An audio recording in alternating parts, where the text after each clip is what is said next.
Mom didn't mean any harm, so forgive her. You understand that, right, as my wife? Looking back now, I remember that it was my husband who chose the date for our wedding registration. I remember feeling a shiver down my spine when I thought that from now on, all our wedding anniversaries might become a day for my mother-in-law, Flora.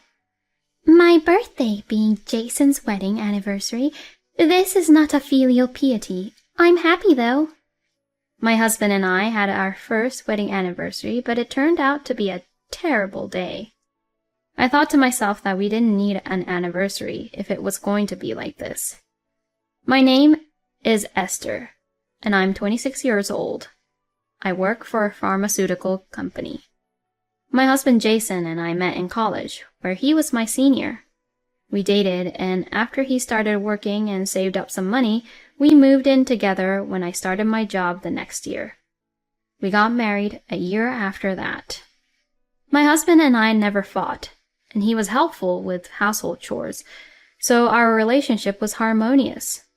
We had discussed having children once our jobs settled down, so we were not particularly in a rush and enjoyed our newly wedded life. Then we welcomed our first wedding anniversary, but the anticipated celebration turned out to be a far cry from what we had imagined. What? We're going out on our anniversary? 6 months ago, we booked a hotel with a beautiful night view for our anniversary, but my husband is trying to leave the house 3 hours earlier than our reservation time, so I thought I got the reservation time wrong and spoke up. We're going shopping with Mom until the hotel reservation time. Today is Mom's birthday, the most important anniversary of the year. Wait, today is our wedding anniversary. When I said that to my husband, he looked surprised. I know, but Mom's birthday is more important. Our wedding anniversary can be celebrated tomorrow at home, right? We're short on time, so let's go now. My husband said that and left without looking back. At that moment, I understood that the hotel I had reserved for our anniversary was taken over by my mother-in-law, and realized that my husband was a mama's boy. I'm going back to my parents' house. I left a note for my husband on the dining table at home and went back to my parents' house. My husband hurried to bring me back. I was wrong. I can't do anything without you, Esther. Please, come back. My mother and I were surprised to see my husband kneeling and screaming on the doorstep of my parents' house, and my mother and I rushed him into the house. I promise to prioritize you next year. You're the most important thing to me. Believe me, it's not a lie. My husband explained tearfully, but I don't remember letting my daughter marry into a family that would make her cry. Go home quietly. In our single-parent household, my mother, who played the role of a father, stood in front of my kneeling husband. Esther is already mine the moment she got married. What I do or don't do is none of your business anymore. My husband, frustrated by my mother's unyielding attitude, even as he kneeled, grabbed my wrist strongly and pulled me with force, causing me to fall to the ground. Say that again! My mother confronted my husband with anger, and he, intimidated, thrust his hands forward and pushed her away. However, my mother, who had trained her core strength, didn't flinch. Although my husband hesitated for a moment, he mistakenly thought that his strength was just insufficient at that time and reached out to her again. Yet, my mother swiftly dodged his attack, grabbed the back of his neck, and threw him 2 meters away with one hand. My mother is small and short, but with tremendous strength, she blew away my husband who, in a humiliating posture, was left stunned and bewildered, not knowing what had happened, and even lost control of his bladder. It's no wonder he's surprised. My mother was a former wrestler. My mother achieved numerous accomplishments and was a well-known athlete in our hometown. However, she retired due to an injury, and now she runs a sports chiropractic clinic. She also supported me, her only daughter, to go to college. That mother at the wedding wore a long dress and appeared to be a plump middle-aged woman at first glance. However, in the summer when she wore a t-shirt, some people were surprised by her figure. I had told my husband that my mother was a former wrestler, but since it was a career before I was born, neither of us knew that she was a full-fledged former athlete. Now, my husband is suffering at the hands of my mother right in front of me. My husband knelt again while crying and promised not to do anything violent or make me cry again, and my mother made him write a pledge. When I calmed down, I thought that he wasn't cheating or a gambler, and if I was the most important bride, I would try to believe in him again and return to the apartment. After that, we continued to live a peaceful life, and we were able to save a little money, so my husband and I discussed whether to buy a house or have a baby, among other things. However, a completely different future awaited us than that plan. It all started when my father-in-law suddenly passed away, and unexpectedly, the idea of living together with my mother-in-law came up. While I was at work, I received a call from my mother-in-law saying that my father-in-law had collapsed, and she needed me to come to the hospital immediately. I left work early and rushed to the hospital, but unfortunately, my father-in-law had already passed away. My mother-in-law was sitting next to him, looking crestfallen. When my husband saw my exhausted mother-in-law, he knelt down to me. I can't leave my elderly mother alone, so please let her move in with me. After seeing my husband pleading with tears, I couldn't just leave him like that. So I decided to consider positively living with my mother-in-law. To be honest, I understood that I was not welcomed as a daughter-in-law by my mother-in-law, so I was only anxious about living together. However, when I talked to my husband about my anxiety regarding living together, "You're cold. You're a heartless person," he would say every time. I wanted words from him that would dispel such worries, but every time I consulted with my husband about it, his response was always rebellious and even intimidating, saying things like, "Talking back to my parents." I also lost my father in a traffic accident when I was in high school. So I thought I understood the pain and sadness of losing a parent more than others. Therefore, I wanted to support my beloved husband. And without thinking of any inconvenience, I thought that as long as there is love, everything will be fine and things might change if we have a child. I followed my husband and decided to live together with my mother-in-law. My mother-in-law looks younger than her age, but she's far from being a lady of high character. She's more like a shrew, and I've always been uncomfortable with her, as we are completely opposite types of people. On the other hand, my late father-in-law was a quiet man who retired early from his job as a teacher and started a restaurant, fulfilling his childhood dream. During the day, the restaurant served set meals, and at night, it operated as a bar with my father-in-law cooking and serving drinks. My mother-in-law helped with the bar at night and was known as a caring mother figure in the neighborhood, becoming somewhat of a local celebrity. However, after my father-in-law passed away, my mother-in-law decided to inherit the business, and my husband and she were so busy with all the procedures that they didn't even have time to grieve. So I silently took care of all the household chores to help them in any way I could. Although they were both grieving initially, their behavior started to change once my father-in-law's life insurance money was deposited. What is this? Why do you keep serving such salty food? What will you do if I collapse from high blood pressure? If I become bedridden, you will have to take care of me. And I'll make you work hard, so be prepared. Yes, here we go again. Though I thought that, I kept eating without saying a word, my expression unchanged. If I eat this meal, will I become as fat as you, Esther? If I get fat like you, I won't be able to walk around town. It would be embarrassing. As for the husband sitting next to me, I can see his shoulders trembling, so he must be suppressing laughter without making a sound. As for the mother-in-law sitting in front of my husband, she seems satisfied after making a sarcastic comment towards me. She's smirking while adding hot water from the pot into the soup cup. Furthermore, the two of them have started to eat out or order delivery for lunch instead of touching the meals I prepare while I'm at work during the day. Well, if they're not going to eat, it's not a waste of ingredients. And if I don't have to cook, it saves me some effort too. If you don't need to eat, just say so. When I said that, my husband replied, It's your fault that the food tastes bad. He started making ridiculous accusations.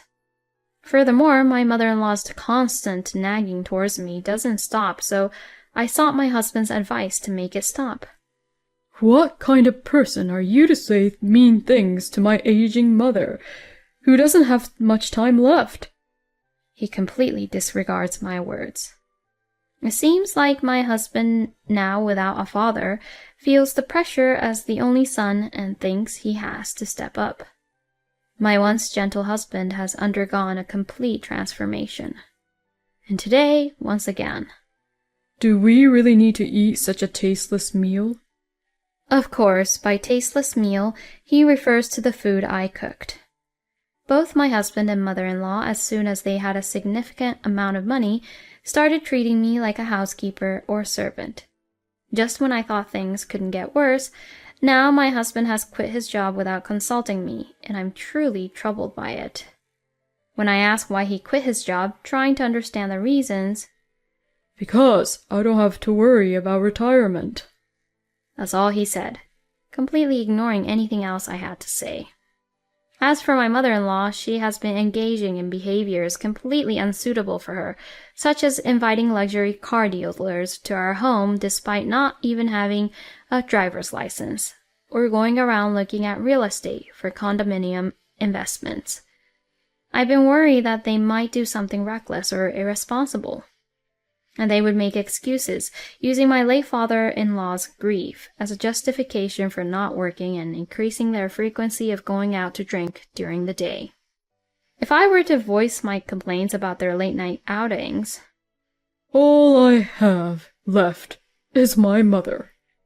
I want to take my mother, who has a shorter time left than us, to various places.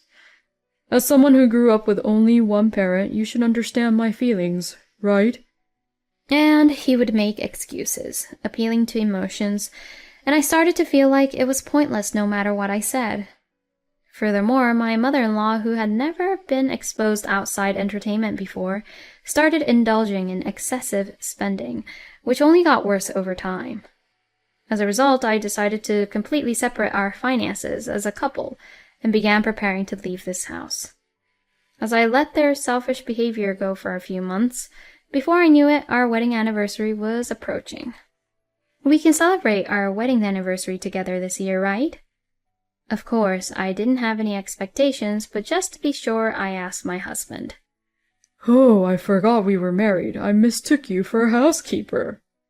He laughed, and my mother-in-law, who overheard the conversation, also laughed along. Your anniversary has no value whatsoever. They both laughed together. At that moment, I felt it was hopeless, and I made up my mind to end it all. Flora, you're always so beautiful. On Flora's birthday, I would like to organize a grand celebration with all my heart. Would you entrust me with the preparations for a party? In terms of space, we have the bar that you inherited from your father, and we can invite the neighbors to make it a fantastic party. When I expressed my desire to celebrate my mother-in-law's birthday in an extravagant way, she became pleased and said, Yes, I am a character loved by everyone. If we're going to do it, let's do it grandly. Make sure it doesn't turn into a tacky party. I'm counting on you. She added, and with those words she entrusted the birthday party to me. I couldn't stop laughing when I imagined that day, which was both our wedding anniversary and my mother-in-law's birthday. I had been entrusted with the keys to the bar, which would serve as the venue, and I spent several days decorating the room. Even my mother-in-law, who occasionally came to check on the progress, seemed satisfied with the outcome. Once all these people join the party, they should understand just how cherished I am by my family, she said with a smirk. Seeing my mother-in-law in that state, I couldn't help but smirk as well. Our wedding anniversary turned into my mother-in-law's birthday celebration. The weather was perfect, and rumors spread that there would be free food and drinks. As a result, the bar became lively, reminiscent of the days when my father-in-law was alive. The birthday song played in the bar, and my mother-in-law looked delighted. Considering that the venue was a bar and the lighting felt dim, and as the night grew late, I decided to switch on the ambient lighting. Ah! What? As the room started to become slightly brighter, small screams could be heard throughout the bar, which served as the venue. And then the scene inside the venue turned into something truly horrifying. Ah! Bugs! Yes, I had arranged for the venue to be filled with bugs for this special occasion. From the perspective of someone who dislikes insects, it would be nothing short of a scene from hell. I work in a department of the pharmaceutical company where we research insect repellents and medications effective against insects. Every day we engage in research and development to determine which insects can be targeted and which medications are effective against them. I borrowed eggs from the company's laboratory, raised them carefully myself, and timed their emergence for this day. I raised them with great care, ensuring their successful emergence. As someone who sees insects every day and sometimes even nurtures them, the bugs flying around the room now appeared to be my adorable children celebrating their birth. From the chaotic scene that ensued, the customers began fleeing one after another, leaving only me, my mother-in-law, and my husband behind. With heavy breathing, my mother-in-law Flora asked me, "What are those disgusting bugs?" "Isn't it because you neglected to clean and left it unattended for so long that the bugs appeared?" I informed her. The bugs I brought from the lab were specifically programmed for research purposes and unable to reproduce through mating. They were intentionally designed to have short lifespans, so after about a week they would naturally die off. However, my mother-in-law, overwhelmed by the disgust and the fact that her own birthday party had been ruined, was shocked and collapsed. "What have you done?" Concerned about his collapsed mother, my husband yelled at me, and I responded, "I don't know anything. It's because you neglected the important shop that my father-in-law left behind. That's why we ended up with this outcome." That day, as I recalled the trembling face of my fearful mother-in-law, I couldn't stop laughing. It brought a sense of relief to my chest. I thought that by doing this, I had finally settled the score for my mistreatment I had endured from my mother-in-law in the past. However, little did I know that there was still more to come. The next day, my mother-in-law, instead of simply cleaning up the infested bar, came up with the idea of burning it down entirely. My mother-in-law couldn't forget the benefits of the insurance money she received when her husband passed away, so she came up with the idea that if the bar burned down, she could get rid of the pests, and also collect the fire insurance money, killing 2 birds with 1 stone. And so, in the middle of the night, she went to the bar and spread gasoline around. However, before she set fire to the house, a witness became suspicious of a middle-aged woman spreading something in the middle of the night and contacted the police. The police rushed to the scene and arrested my mother-in-law before she could set fire to the house. She was arrested for attempted arson rather than arson, and given her malicious intent to obtain insurance money, she was sentenced to imprisonment. I met my mother-in-law only once after she was arrested, and at that moment I said sarcastically to my mother-in-law, "Didn't you know that insurance won't cover it if you set fire to something?" My mother-in-law's face at that time was a look of bitter regret, and finally my heart felt clear. And for me, there was still revenge to be had against my husband. Even though my own mother had been through something like this, my husband didn't seem to care at all, and was lying on the living room sofa relaxing. So I spoke up. "Do you remember the contents of the agreement we wrote at my parents' house before? Since you couldn't keep your end of the deal, let's get divorced, and of course I will be seeking compensation." I said that and handed my husband the divorce papers. He eagerly filled them out and signed them as if he had been waiting for this. Fortunately, we did not have any children, so there was no need for a custody battle. We didn't have much to divide, so after deducting the lawyer fees, I received a small amount of damages that left me slightly better off. With that, the divorce was finalized without much trouble. Actually, I had hired a detective and found out that my husband had been cheating on me with another woman for quite some time. I had gathered various evidence to gain an advantage in the divorce, but without checking the contents of the certified mail, my ex-husband quickly paid the lump sum for the compensation that we had proposed. Thinking that this would finally bring an end to my painful married life, I was determined to start my second life. And then I went back to my mother's house, who had supported me in the background all along, and lived with her again, taking it easy. And one day, about half a year after the divorce, the phone at my mother's house rang. It's me, Jason. Hey, let's start over again, shall we? I was surprised by the sudden news and was further exasperated when my ex-husband mentioned getting back together, even though I hadn't asked for it. Then he started talking about what happened after we got divorced. It turned out that he had been cheating on me with multiple women, starting a little before our divorce, and one of them happened to be the daughter of a certain company's president. He thought that if he married the woman, he would be the next president of the company. He made a show of being wealthy with the inheritance he received from his father, and managed to lead her to believe that he belonged to the same social class. However, when they considered marriage, it seems that the parents of the woman, who is the daughter of the president, conducted a background check on my ex-husband, and found out that he was unemployed and that his mother was a criminal. As a result, they called off the engagement.